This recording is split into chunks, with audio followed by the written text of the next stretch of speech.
Are you feeling holiday burnout? Check this video out next.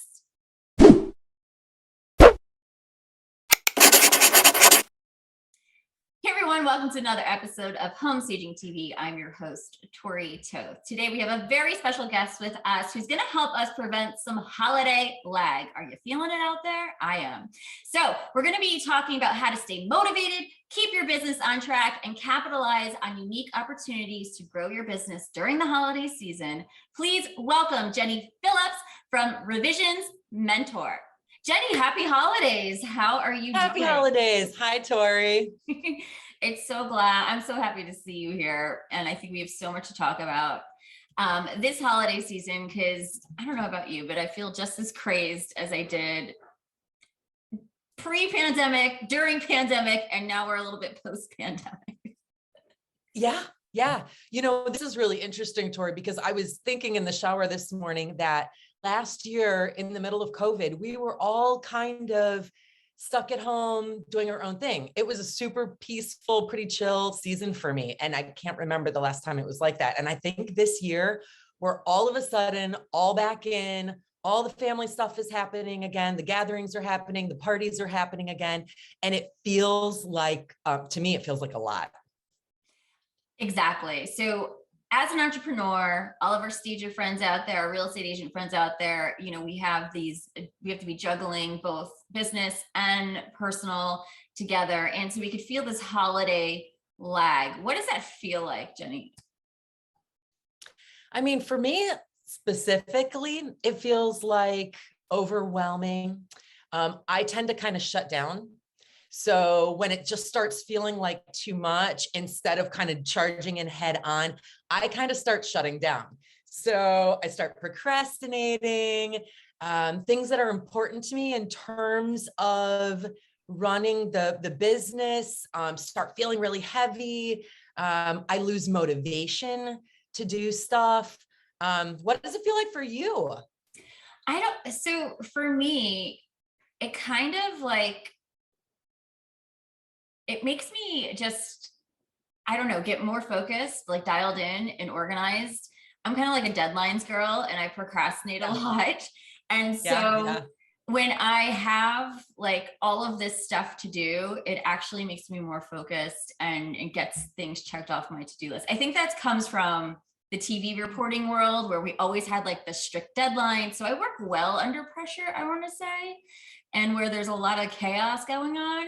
But you just start losing those things that you're used to, right? Like exercising and I don't know, sitting around reading a book or petting your cat. It's those things that just fall to the wayside.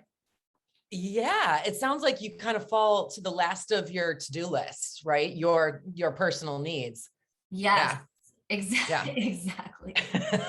Which is actually a really easy way to burn out as an entrepreneur. I mean, I think you and I both know that we've both been doing our own thing for a long time, and you learn that you have to prioritize, your own well-being to a pretty significant degree in order to stay the vibrant, successful, enthusiastic entrepreneur that you are.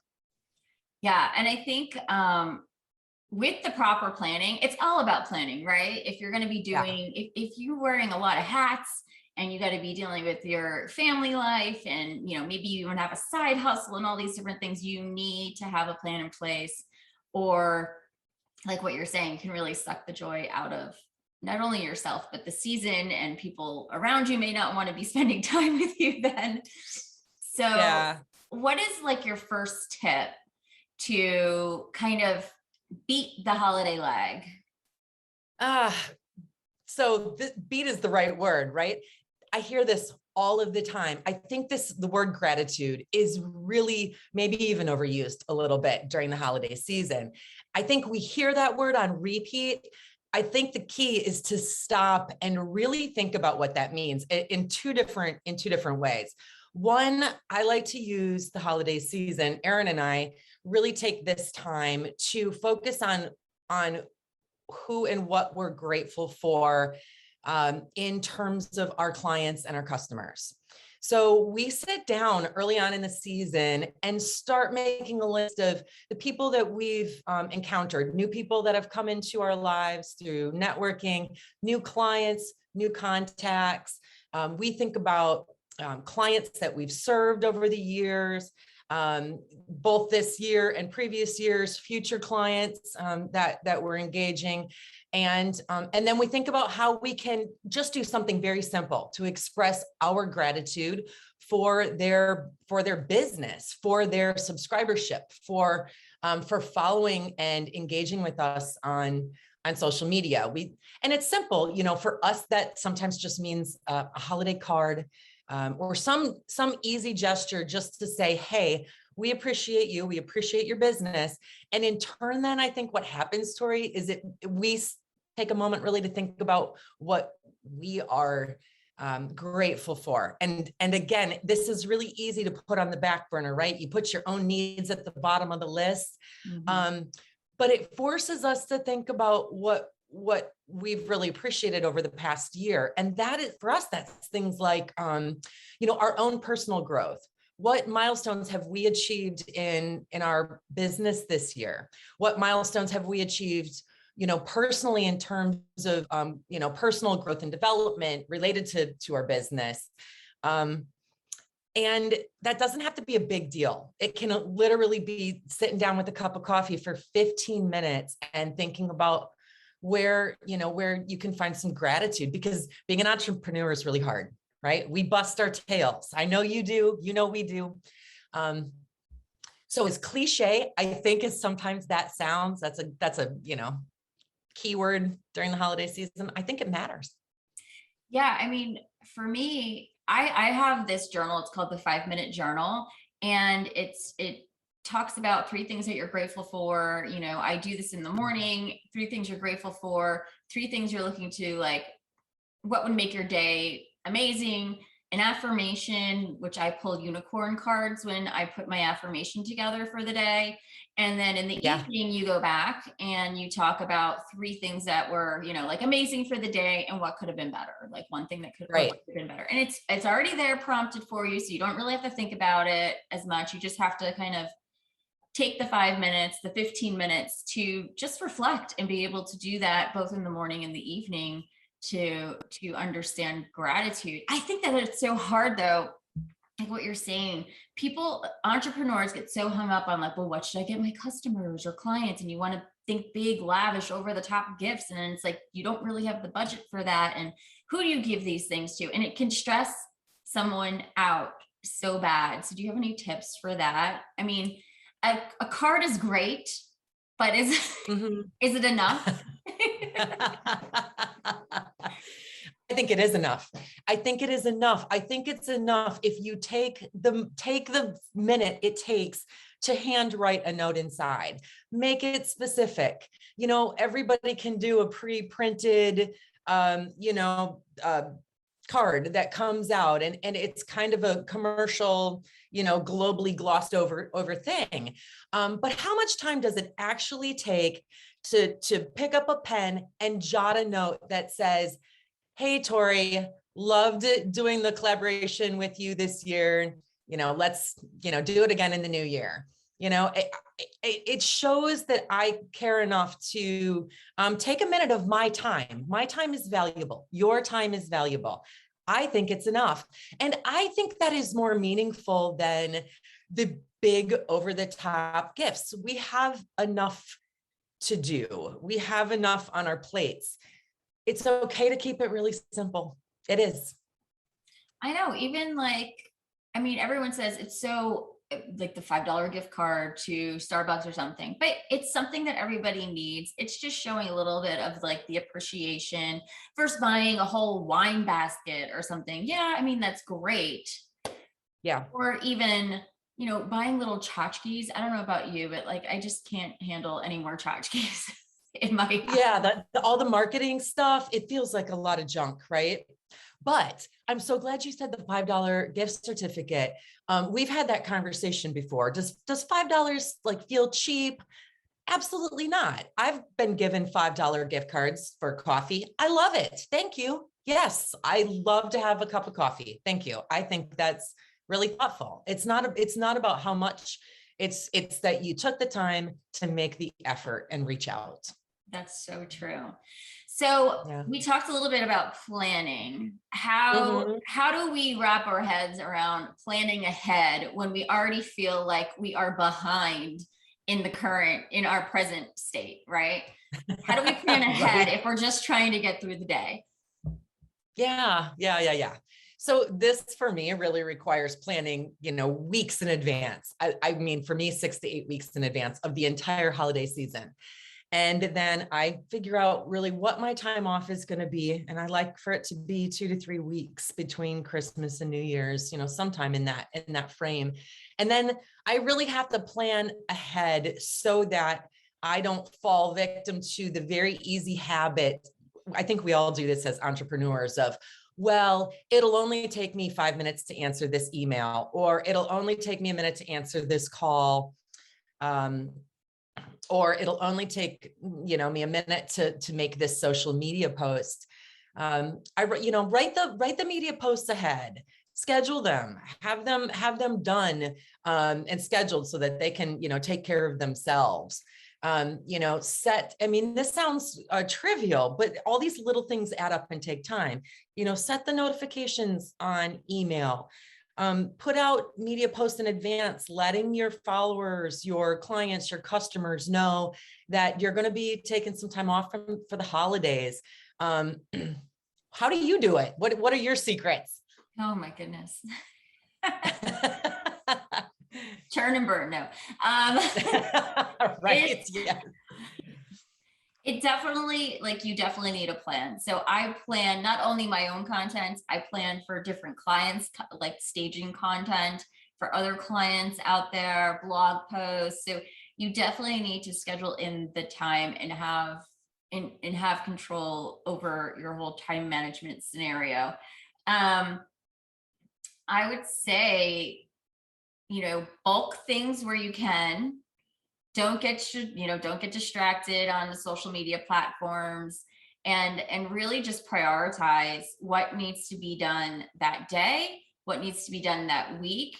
And if you can't get to the blog post, if you can't get to, the post on social media, yes, it hurts inside. I feel like for me, I like always feel guilty. I was like, damn, I didn't get a video up this week. But Right. you need to make sure that you are kind of writing down all the things that you are doing too, because then you can go back and say, oh, well, I didn't get that done, but I got this done, or I didn't get that done because I was messing around and I need to get focused again, right? So you kind of have to see where you're Yeah. at.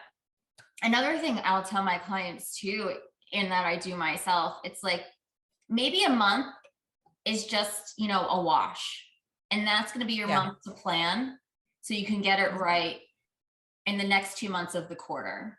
You really want to at least plan a month before a quarter starts. But Yeah. if you don't, I mean, you got to start somewhere, and you have to give yourself the forgiveness, I think, too, because everyone's like, well, I'm supposed to be doing this. And if you didn't get to it, you didn't get to it. So if you don't have, I would say, your social media scheduled for the rest of the year, if you don't have like a marketing plan for the rest of the year, just let 2021 go and start Yeah. get dialing in on 2022 and how you're going to just start fresh January 1 out the gate. And what's the plan? Yeah. I love that you talk about giving yourself some grace, because the truth is it's the holidays. You're supposed to have an opportunity to enjoy this time with your family and friends. And another thing that you mentioned that I think is kind of key for me, if I haven't done a really good job of planning January before I take a holiday break, I am for sure going to sweat it over those weeks that I have off. So if I know before I take my holiday break that I know what's coming in January, I know what I'm going to do when the time comes, I know what it looks like, I've got appointments booked, I've got things scheduled, then I can chill a little bit and, actually enjoy the holidays, because I'm not thinking to myself, oh, I've left it all and I'm going to have a mountain of stuff to deal with when I return. That's, for me, is just does not work. So Yeah. And one of my friends told me once, they're like, well, why do you have to fit all the planning in and the holidays in before 1/1 of the new year? Why don't you make January your planning month? You Oh, I know, love that. and give Yeah. yourself that grace to get started, get refocused, figure out what it is you want to do. Yeah, I mean, you can always be brainstorming while you're on vacation, while you're ending the year, but you know, you can also, I Yeah. mean, who says that you have to have a game plan come January 1/1? You don't. You can have it come February. You don't. And honestly, like if I don't turn my brain off at certain times, I mean, really genuinely like shut it down for a little bit. I, those shutdown times for me, and I think for a lot of people, there are times when we sort of what's the word? Like regenerate, we revitalize. It's a good time for creativity to sort of happen. When you intentionally set it aside, you create some space for new ideas to pop up, and real like genuine inspiration sometimes needs to come from a place of just stepping back, stepping out, and breathing for a minute. Yeah, I mean, and so how do you like, so how do we like, how do we put this into a daily plan, a weekly plan, right? Like in Hmm. order, because all this stuff is swirling in your head of what needs to be done and how you're going to do it and how you're going to fit everything in. Um, how do you establish those small daily, weekly goals through the holiday season Hmm. so you could still spend some time with your family? Yeah, yeah. Well, like I was saying, for me, I plan January pretty well so that I can, relax a little bit during the holiday. And that means starting way ahead. I like the idea of doing, little daily goals. And these are small things. I love that you have at Tori a daily practice that includes goal planning and gratitude, like we were talking about earlier. I love that you do that daily twice a day. I think that's I think that's incredible. This is not a time consuming thing. It's a habit that you've developed that helps you focus on, things that are really positive, and we need that reinforcement when we're out here doing this stuff on our own, don't we? Yes, for sure. Yeah. And then those little daily plans take, for me, making a little daily plan, and this is literally me with my coffee in the morning for 5 minutes. It takes the guesswork out of the rest of the day. I don't have to bite off the whole, oh my gosh, I've got a million things to do. It's like, here it is. I'm gonna tackle these two things or these four things today, and I can live with that. Yeah, I also think it's kind of like working backwards. Like, what's the deadline? And how Hmm. many tasks do you need to do ahead of time in order to complete that task by the deadline? And then Yeah. start planning backwards, right? Yeah. Yeah, yeah, that's a great idea. Yeah, if you know when you've got to have something done, and I tend to be like you, I procrastinate and I work really well under pressure, but that doesn't work for everybody. So if you've got 3 weeks to execute, a plan and a script for an upcoming project that you're doing, and you know that you really want to put some thought into it, build that into a 3-week plan where you're actually giving it, 30 minutes of your time, every week, so that you don't sweat that in the last minute, if that's your thing. I know, and that's definitely a habit. It's a habit you have to form as well, right? Giving stuff priority when it's not necessarily a top priority of a deadline. Yeah, yeah. And then I think you also have to make a habit of rewarding yourself or acknowledging your accomplishments as they happen. We tend to be, as human beings, so task oriented, and we check something off the list and then we're on to the next thing. But what about really intentionally also rewarding ourselves for, achieving those daily, weekly, and monthly goals?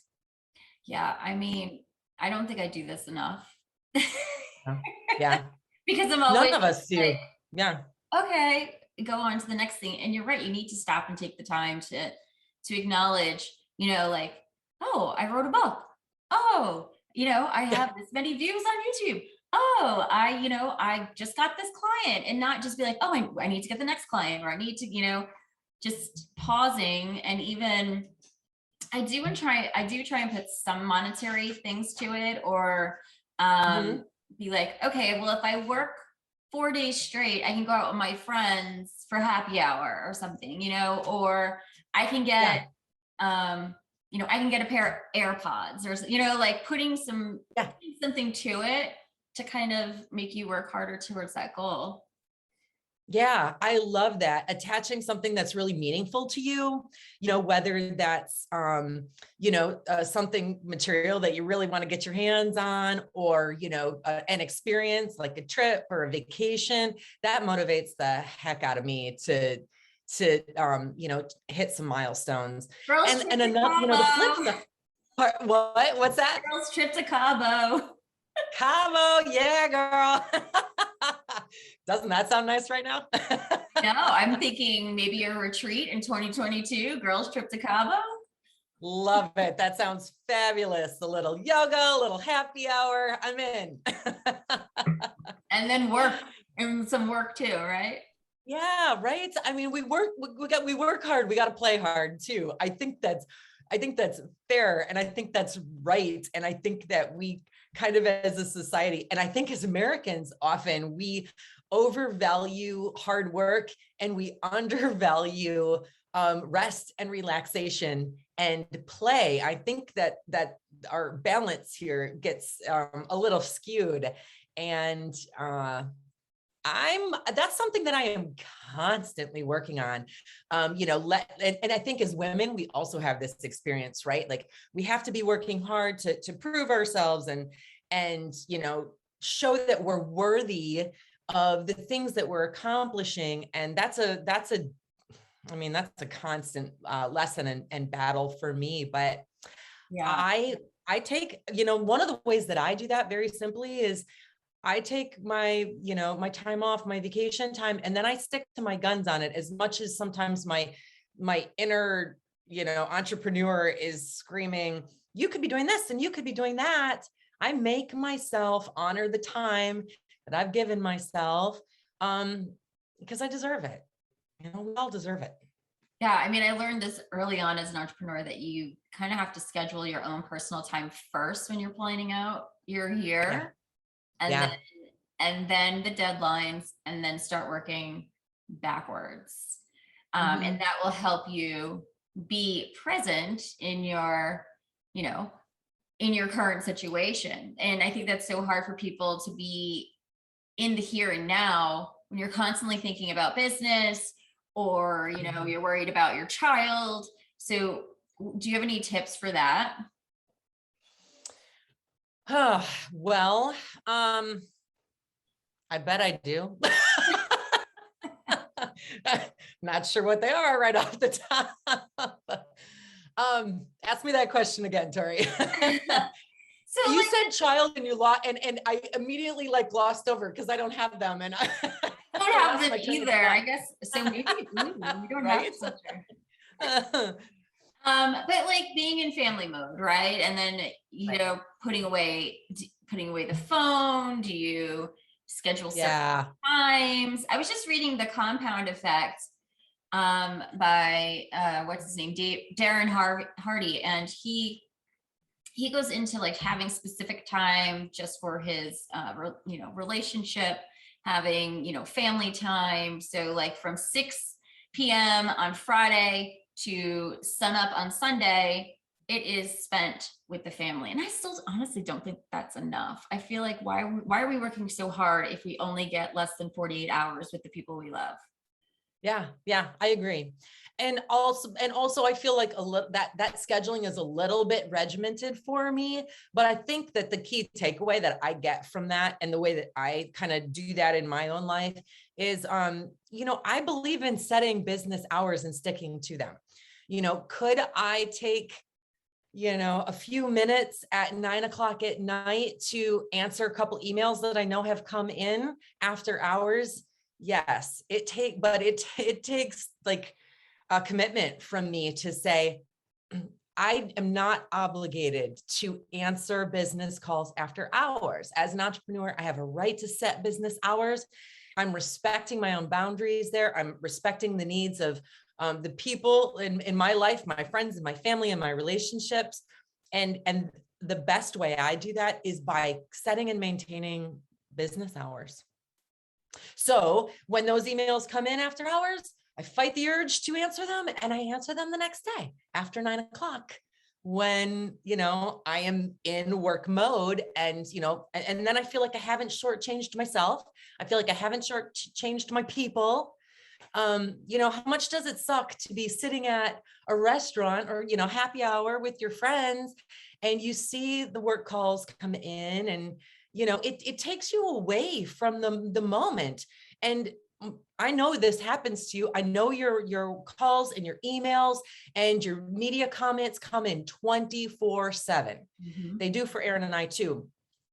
And the only way to not, really become, a victim to that is to set hard boundaries and follow them.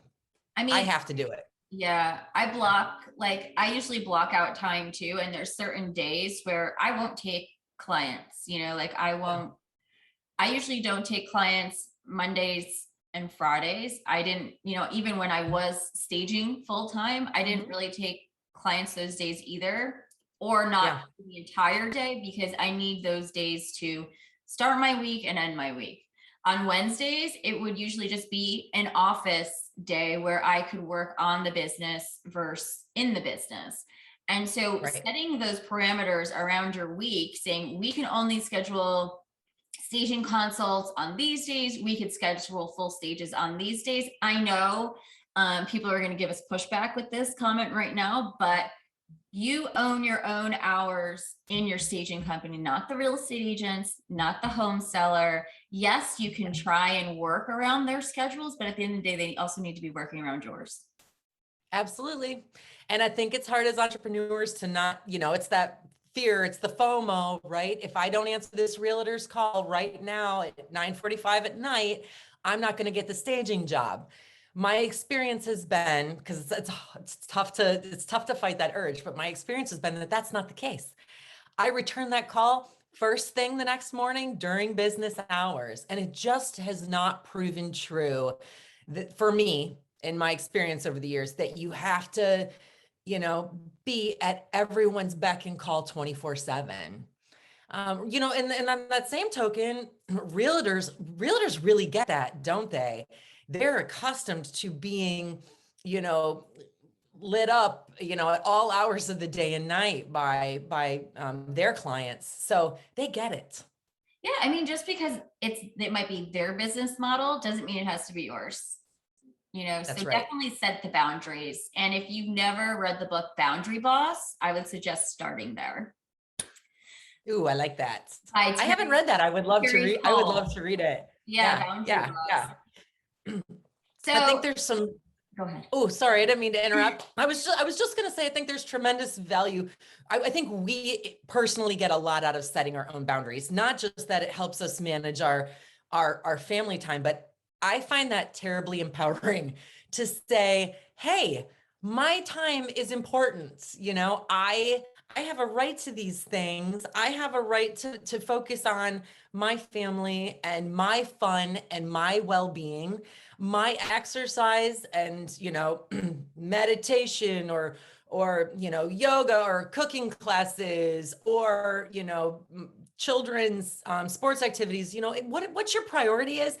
It doesn't matter whether that's anybody else's priority. You have a right to set those boundaries, and when you honor your own boundaries, I feel a lot better about myself when I maintain my boundaries. When I start slipping and I start being reactive to everybody else's needs instead of honoring my own, I start falling short in terms of my personal happiness and satisfaction as an entrepreneur, and it's not worth it.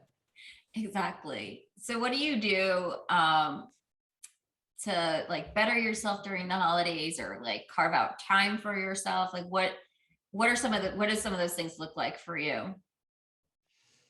For me, it's literally taking that long stretch of time off of work, 2 weeks, really ideally 3 weeks. Um, for me, it's being able to just mentally say, I have done everything I can to prepare for this time. And now I get to step back, and then I go do the stuff that I want to do. I take the vacation. I, spend time with my family and friends. I do, I'm not doing anything that's always terribly different or special than the things that I do to honor my time during the regular year. But I carve out the time. And like I said before, I stick to those boundaries for my vacation over the holidays. How about you? What do you do? I mean, I would love to go on vacation, maybe one day again. Yeah. I'm still Right. waiting.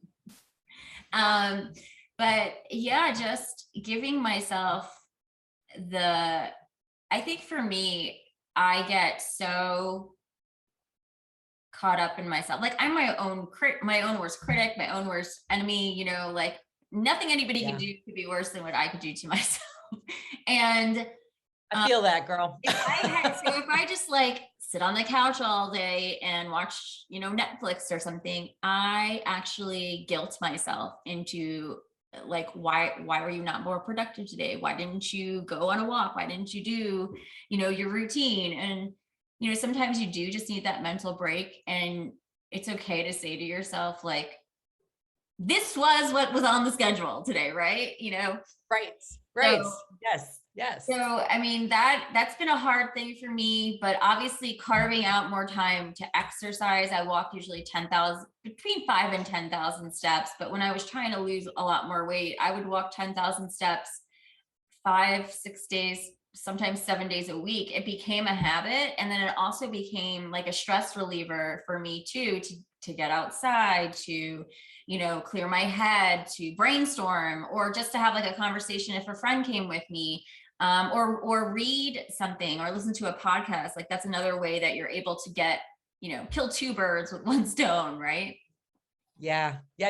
That's funny. I do that too. I strive for 5 miles a day. And I usually do that in one long walk, but that's an awesome time to, I usually listen to music.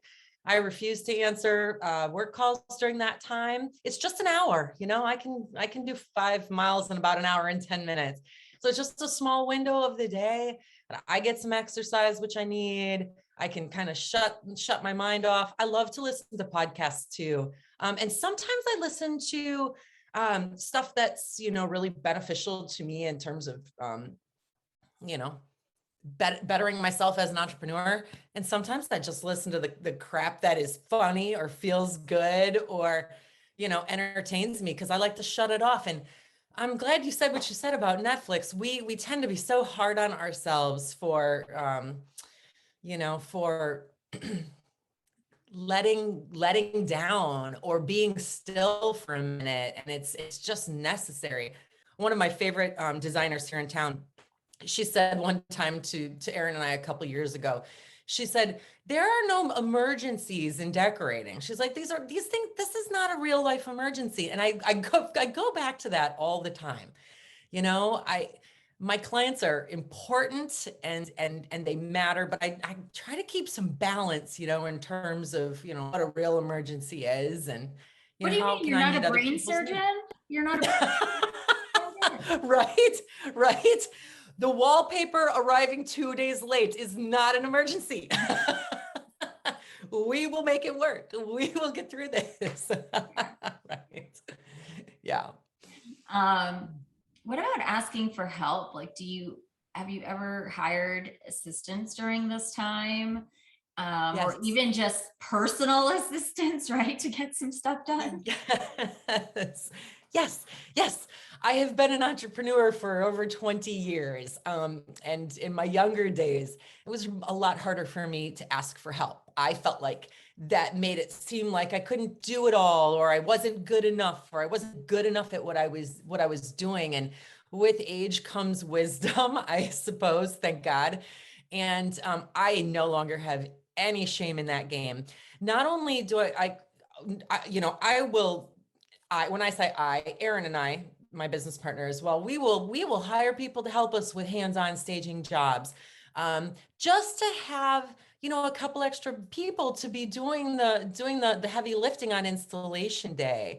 I have no problem asking other people in the home staging industry for their ideas, their expertise. I mean, I really feel that we have an opportunity in this day and age to lift each other up, especially, as women in business, right? We can compete with one another, or we can recognize the genius that we have collectively and band together and use our strength in numbers to achieve things together. We don't have to live in this competitive, who's on top world. That just doesn't work for me anymore.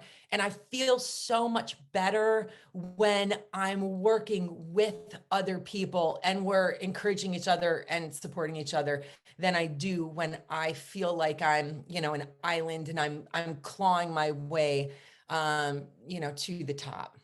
And I ask for help in my personal life too. I'm not ashamed to, order my groceries online and, pick them up in the delivery line if it's a busy week. It's a simple thing that I can do to, make my life a little bit easier. Yeah, I think definitely like online gift shopping for sure. I've been doing that for years now. I won't even go into a store around this time of year. I mean, it's just not worth it to me because it's more stressful than anything else when you're shopping for gifts and things. So I just put everything online. It comes to the door. Don't have to worry about it. Yeah. Even saying no to other commitments that people, think that you should be going to, but you're not necessarily passionate about, or that, you really have to always, I think, protect your time and do what you think is going to be the most valuable with it, even on your downtime, even, with your family members. If you have to hire a babysitter, a housekeeper, you know, have to Right. have, your aunt make the sweet potatoes and not you, like, do things Right. like that just save you time and will make you less stressful throughout the holiday season. Yeah, that stuff is okay. And I love asking for help on all those personal things. But we could also be asking for help with stuff related to the business. Maybe you just don't have it in your, wingspan for the month of February to, handle your social media. Maybe there's somebody that you can hire to, do those posts or respond to comments, or maybe you don't have, you think about the tasks that are in your day-to-day or weekly or monthly, even, schedules for your business, and where could you maybe outsource some of that just to simplify? Yeah, it all goes back to kind of being very aware of your time and writing it all down of where you're spending your time, and then trying to delegate what you don't like to do, what you're not good at, Yeah. or what, is above your pay grade. I mean, or is below your pay grade, I should say. Right.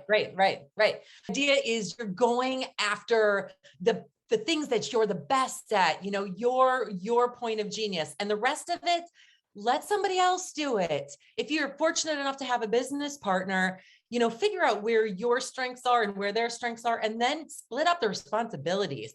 If you don't have a business partner and can, and have the good fortune of outsourcing or delegating some stuff, push off the stuff that you're not great at, or that doesn't really fill your cup, and focus your energy, focus your genius on the stuff that really lights you up and fires you up, because that is how you're going to be the most effective at what you do.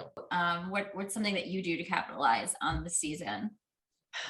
Well, I think something that's really interesting is that they say that the 8 weeks between really between now kind of and Christmas, New Year's, it's when people spend the most money out of the entire year. So, how could you in your home staging business tap into that and take advantage of that moment where everybody's, spending money.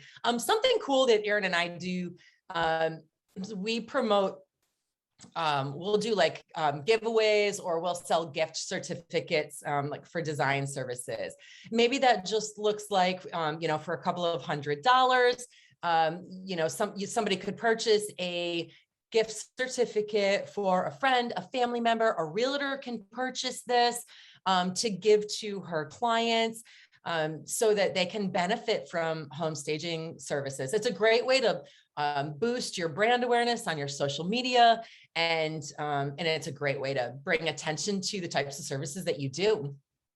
I think too, depending on what you're offering in terms of services and products, and if you have something to either bundle together, or you can give buy one get one or something like that, and really capitalizing on the Black Friday, we are in Black Friday season right now, capitalizing Yes. on that, and just giving your potential community and clients and people on your email list an opportunity to utilize you if they haven't.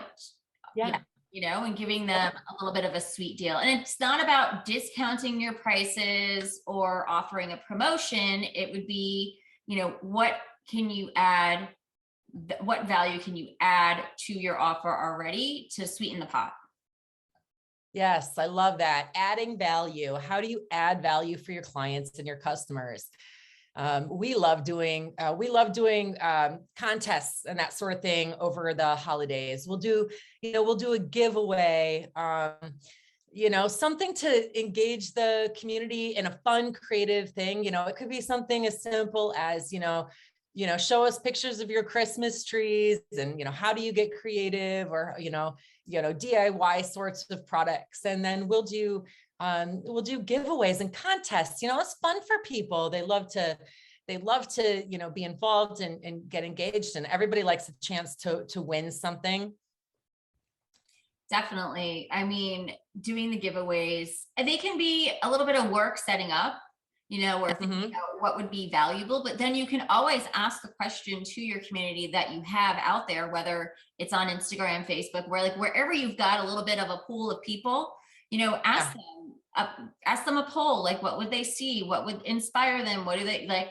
And see what they say, see how they answer and respond. And then that can help you to create the contest or the giveaway. What about trying to deal with real estate agents, or even finding new clients?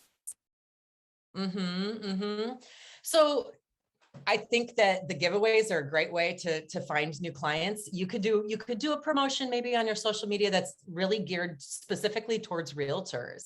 One of the ways that we tap into new clients, new realtors, we tag them on our social media. We'll promote one of their listings on our social media. We have a really broad following.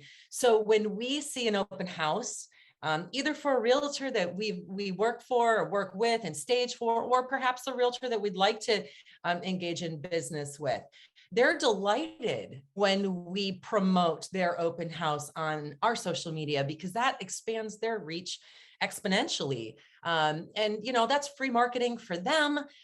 It's showing some goodwill in the community. We all want to work together. And we're all benefiting from that experience. Yeah. And like we said earlier too, the handwritten note goes a long way when trying to start or maintain, a relationship with somebody in business. Yeah, it really does. A lot of times too, we'll pop into an open house and take the opportunity to meet a new realtor. We'll stop into an open house with a cup of coffee to share, and talk about for just a minute about how, staging could, how we envision staging for a property. and what we think staging would do for this particular, home that we're standing in with the realtor. It's just a nice opportunity to do something kind, say hello, have a personal introduction, and make a new connection. Yeah, there's so many, like, I don't know, like, even if you're going to give them a gift, Mhm. creative, right? We're in the creative field. Right. So, I mean, could you do their centerpiece for Thanksgiving or something as their gift? And then, at the table, everybody's talking about the centerpiece that you created for them, a DIY, locally handmade something.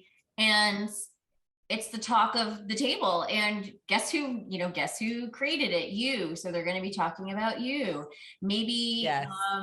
for one of your real estate agents that you work with all the time, you say, hey, let me decorate let me spruce up your guest room or something. If you know that they're having guests for the holiday season, and it's just a great way to keep you top of mind in the conversation, in their personal space, right? In their personal lives when they're talking with their family and friends. Oh my goodness, absolutely. And I think that sometimes the surprise value that comes out of that is worth its weight in gold. I'm thinking about what you're saying, and I'm thinking about a couple of different situations where we've gifted charcuterie boards. We knew a realtor was having some friends in for a girls' weekend. We had just finished a job for her, and we sent her a board, and it was profoundly impactful for a small, for a small price to pay. She was so proud that, she had that to share with her friends. We were the topic of conversation amongst that whole circle of other girlfriend realtors who got together for that girls' weekend. It was a simple way to make a big impact. I think that the surprise element of that, having that, show up on the doorstep was a big deal. So Yeah, that there's so many things that you can gift now, even like edible arrangements, something as simple as that. It's so beautiful to see on the table, but it's also yeah, healthy, right? Like it's yeah, it's the yes, substitution to all the it's pie. healthy. It is. And honestly, Tori, I love your idea about the centerpiece. Everybody wants a centerpiece or a floral arrangement for their holiday table, whatever the season is. An awesome way to get your name mentioned on repeat, around that holiday table. And you mentioned community, and I was thinking about that as well. We love to get involved in the community and during the holidays. And I think there's a number of different ways that you can do that. We have a local hospice that sets up a whole huge Christmas display fundraiser every year, and all kinds of local businesses decorate trees, and it's a really cool event. People come and get to go through and look at the trees, and so it's an opportunity for businesses to showcase their decorating skills, if you will, and also to market at an event. And those sorts of things are available galore. You just have to dig around your community a little bit. Do you ever do anything like that, or do you have thoughts about how getting involved in the community could work or works really well for you? I mean, I just think it's super important to try and give back. And I mean, you don't necessarily have to be noticed to do that, but Yeah.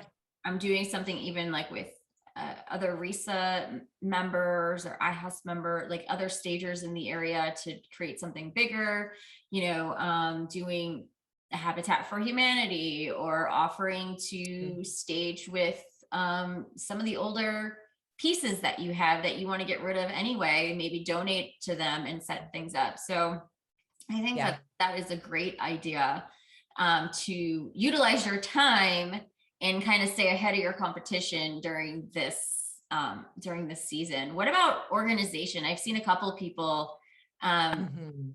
move during this time, move their actual warehouses. So getting ahead of all of that, so you start fresh in the new year, and purging things you don't need anymore. What are some ways that you organize now during this time?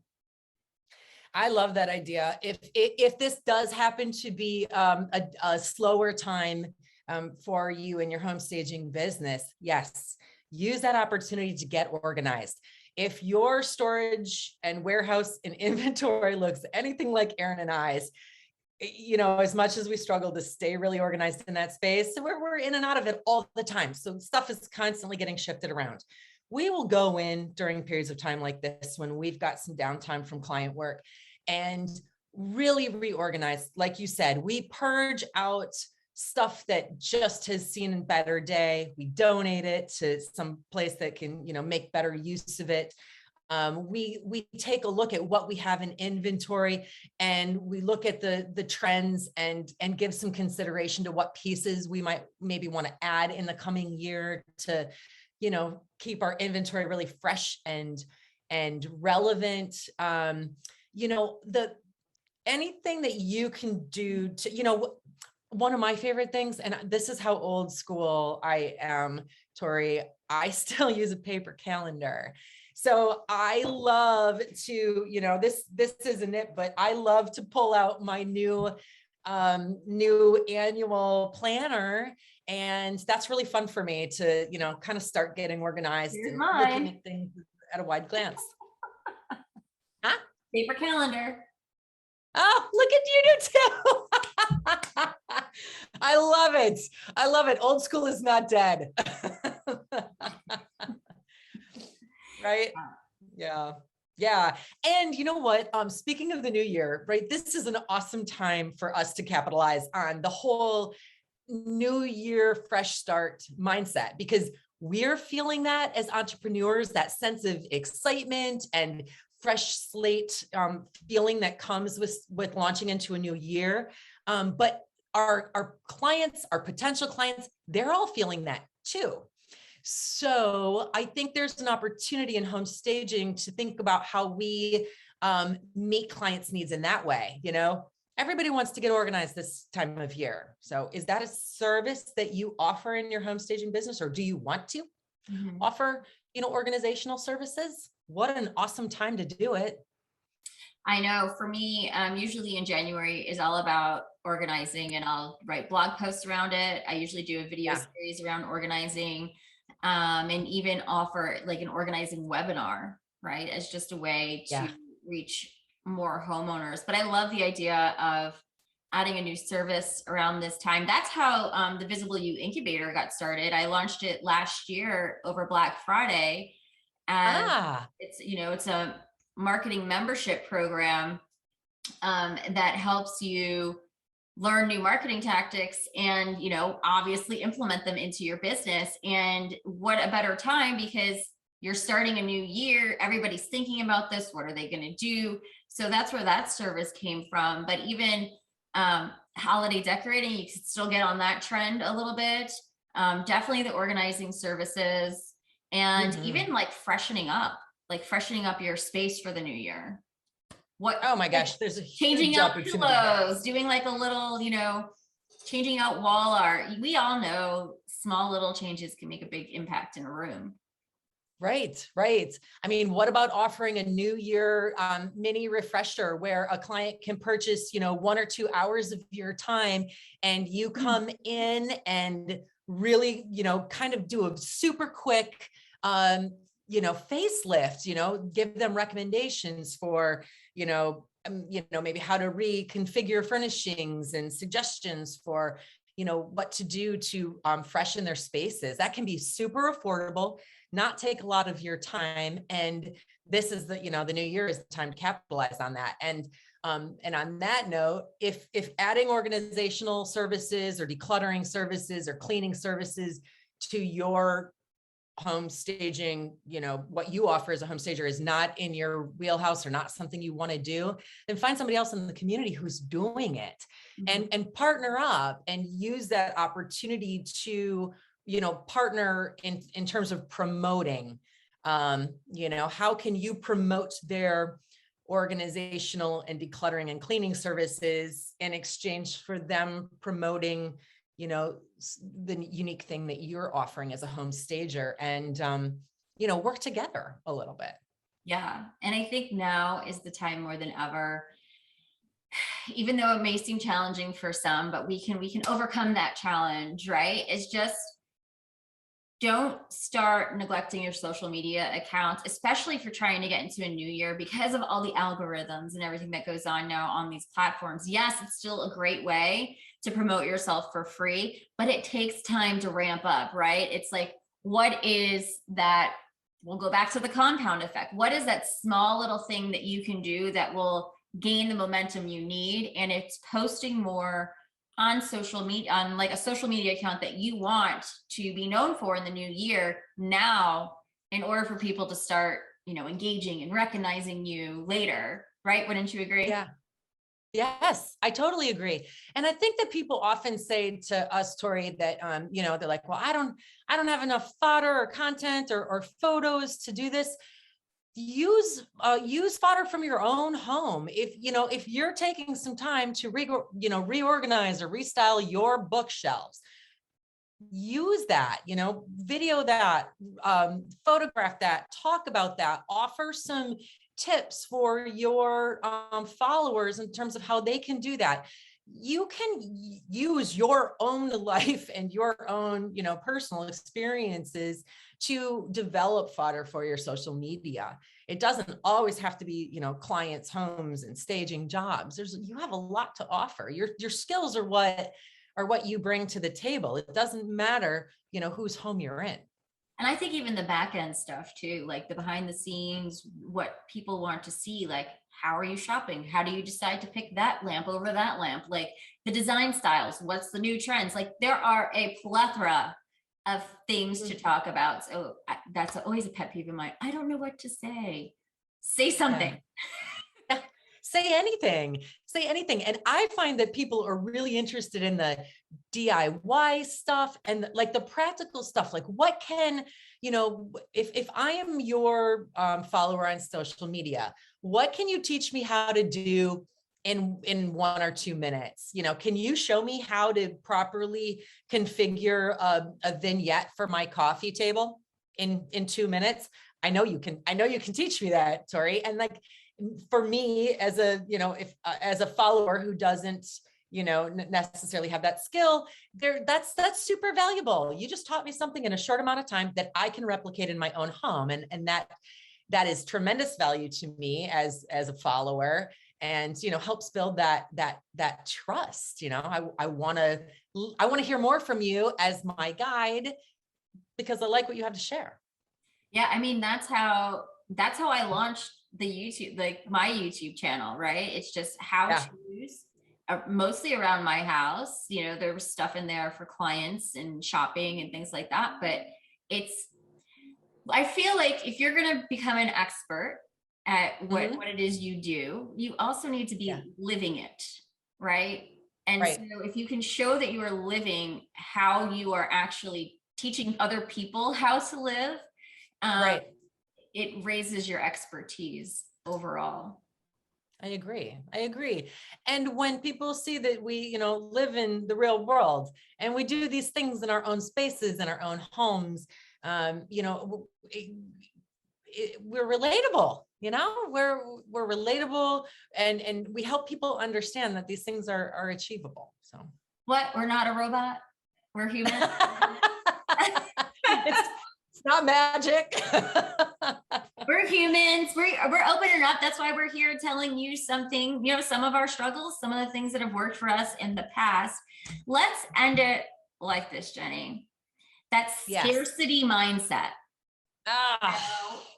Yes. Because so many people suffer from that. Yeah. So this is the scarcity mindset, right? This idea that I hear this all the time. Well, nobody's going to be staging over the holidays. Nobody sells homes over the holidays. Number one, that's simply not true. And even if it is true for you in this moment, that is not where you need to put your energy. Put your energy on what you can do during this time. Maybe you don't have, a house to stage this week. Okay, well, Tori, you and I have just discussed a whole handful of other things that can be done to really capitalize on a potentially slower time when everybody else is, asleep at the wheel. Maybe, you as home stagers are just doing a few simple things to stay on people's radars, to put yourself in front of the pack, to stand out from the crowd. Yeah, I mean, when you were saying that too, it just kind of like reminded me. It's like, okay, well, why not, maybe update your website during this time, or decide that, yeah, you're going to make your website more shoppable and do like side door, or have a way to kind of get extra income coming in, that is just that you don't really have to do anything with, just market it every now and then, right? Or create mood boards while you're watching Netflix that you can put out there to show your expertise. So there's so many things that you could still be doing if you are not technically staging at this. That's right. Creating content, batching videos that will eventually get you new leads coming down the line. Everything is not going to be a moneymaker instantly. And I think that is where we need to change our mindset too, because so many people think, well, if we're not making money, we can't be doing this. And it's like, what is the money makers? Yes, focusing on that, but what could be making you money down the line that could be automated that you don't really have to touch once you have it set up? Right. And the social media and the marketing and the connecting is the way that it's the way that you get people to choose you as their guide, right? It's the way that you earn people's trust. They see you, they learn from you, they get a taste of who you are, your personality and your ideas and your values. You're putting yourself out there on repeat. And just like you said, Tori, that doesn't necessarily translate into dollars every day. But what it does do is it builds your community into a group of people who trust you, who value you, who want to learn more from you, and who really want, who want you. Yes. And if people want to learn more about you, Jenny, where should they go? They should come find Erin and I at Revisions Mentor. We talk all things home staging there. I want to give a huge shout out to Jenny Phillips. Thank you so much for joining us and sharing all of your knowledge with us. Make sure you guys go check her out at revisionsmentor.com. And if you're looking for more home staging tips, check out this video next. Make sure that you subscribe below, and you can always visit us at toritoth.com. Until next time, guys, happy marketing.